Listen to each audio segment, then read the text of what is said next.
नमस्कार। आज हम बात करने वाले हैं एग्रीटेक की दुनिया में हुई एक क्रांति के बारे में। ये कहानी एक फाउंडर की तरफ से एक मास्टर क्लास है जो सिखाती है कि कैसे बहुत कम पैसों में एक बहुत बड़े सपने को हकीकत में बदला जा सकता है। तो चलिए एक सवाल से शुरुआत करते हैं। सोचिए, कोई 1 करोड़ रुपए की वैल्यू वाला प्रोजेक्ट कैसे बना सकता है जब उसके जेब में हो सिर्फ 3 लाख रुपए। सुनने में तो भाई बिल्कुल नामुमकिन सा लगता है ना? पर यकीन मानिए, यही वो चैलेंज था जिसने एक जबरदस्त कहानी को जन्म दिया। तो कहानी का पहला पड़ाव 65 लाख रुपए की प्रॉब्लम, एक ऐसी मुश्किल जिसने एक सपने को, आप समझिए, शुरू होने से पहले ही लगभग खत्म कर दिया था। और ये कहानी है इसके फाउंडर शंभू शाह की। तो हम बात कर रहे हैं री1 संजीवनी एआई।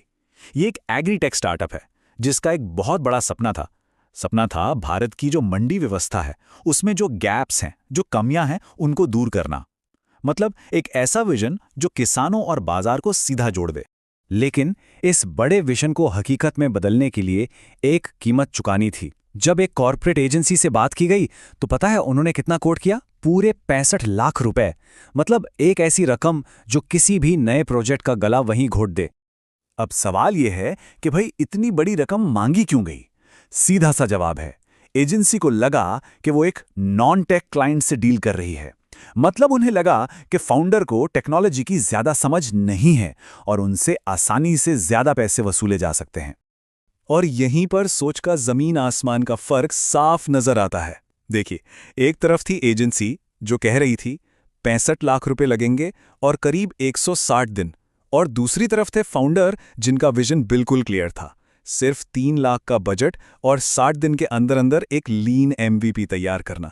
एमवीपी मतलब प्रोडक्ट का वो पहला, सबसे बेसिक लेकिन काम करने वाला वर्जन। तो इस 65 लाख के ऑफर का जवाब क्या था? शंभू शाह का फैसला एकदम क्लियर था। बूटस्ट्रैप फर्स्ट, यानी हम किसी बाहरी फंडिंग या मदद का इंतजार नहीं करेंगे। जो करना है अपने दम पर करना है, अपने पैसों से और अपनी शर्तों पर। और बस यहीं से कहानी का दूसरा और शायद सबसे दिलचस्प हिस्सा शुरू होता है। देखिए, यह सिर्फ ना कहने की कहानी नहीं है। यह कहानी है एक मजबूत, एक एयरटाइट ब्लूप्रिंट बनाने की, एक ऐसी स्ट्रैटेजी जिसने पूरे गेम को ही पलट कर रख दिया। अच्छा, तो इस जबरदस्त प्लान का आइडिया आया कहां से? इसकी प्रेरणा मिली एशियन पेंट्स के सिंपल से बिजनेस मॉडल से। और सबसे बड़ा ब्रेक थ्रू, मतलब जो गेम चेंजिंग आइडिया था, वो था संजीवनी स्टोर जो सीधे कस्टमर्स के लिए था, और संजीवनी बाजार जो कि एक B2B मंडी थी। इन दोनों को बिल्कुल अलग अलग कर देना। बस इस एक फैसले ने सारी कॉम्प्लेक्सिटी को घटा दिया। और हाँ, ये कोई हवाई प्लान नहीं था। ये एक पूरा 18 पिलर का ब्लूप्रिंट था। इसमें AI से फसल की ग्रेडिंग, PNB एस्क्रो के जरिए सेफ पेमेंट, लाइव मंडी के भाव, यहां तक कि एम्स हेल्थ स्कैन जैसी एडवांस चीजें शामिल थीं। ये ब्लूप्रिंट अपने आप में एक सबूत था कि फाउंडर कोई नॉन टेक क्लाइंट नहीं बल्कि एक विजनरी थे। चलिए, तो अब ब्लूप्रिंट तो तैयार था, एकदम सॉलिड। लेकिन असली इम्तिहान तो अब होना था। अब शुरू हुआ 3 लाख रुपए वाला नेगोशिएशन, एक हाई स्टेक्स गेम जहां ये पूरा का पूरा प्लान दांव पर लगा था। और आप स्पीड देखिए, सब कुछ हुआ बिल्कुल बिजली की रफ्तार से। 10 अप्रैल को ब्लूप्रिंट फाइनल होता है और ठीक अगले ही दिन 11 अप्रैल को गुड़गांव की एक कंपनी अजत के साथ डील पक्की भी हो जाती है। कमाल है ना? बातचीत के दौरान ऐसा नहीं है कि कोई बीच का रास्ता नहीं निकला। एक ऑफर आया 12 लाख रुपए का, लेकिन नहीं, फाउंडर अपने 3 लाख वाले लीन एमवीपी के टारगेट पर एकदम अड़े रहे और इस ऑफर को भी मना कर दिया। ये दिखाता है कि उन्हें अपने प्लान पर, अपनी वैल्यूएशन पर कितना जबरदस्त भरोसा था। और नतीजा तो वाकई कमाल का था। सोचिए, कहां 65 लाख की शुरुआती मांग और कहां 3 लाख की फाइनल डील। बीच में 12 लाख का ऑफर भी ठुकरा दिया। ये सिर्फ बार्गेनिंग नहीं थी, ये एक स्ट्रैटेजिक जीत थी। ये साबित करता है कि अगर आपके पास एक सॉलिड, वेल रिसर्च्ड प्लान है तो बड़ी बड़ी कीमतें भी आपके सामने झुक सकती हैं। पर रुकिए, कहानी अभी खत्म नहीं हुई है।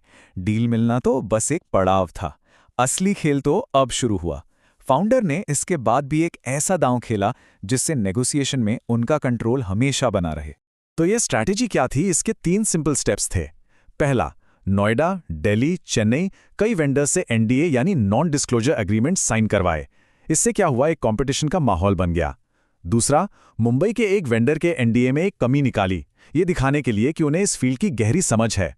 और तीसरा, अपनी पहली पसंद यानी अजत को मंडे की एक हार्ड डेडलाइन दे दी। ये एक क्लासिक पावर प्ले था। और इस पूरी स्ट्रैटेजी का निचोड़ था एक लाइन में। वो लाइन थी, आप मेरी पहली पसंद हैं, पर मेरे पास दूसरे ऑप्शंस भी हैं। बस इस एक लाइन ने सामने वाले पर प्रेशर बनाया, एक अर्जेंसी क्रिएट की और डील फाउंडर की शर्तों पर लॉक हो गई। तो भाई इस पूरी कहानी का निचोड़ क्या है? इससे हम क्या सीख सकते हैं?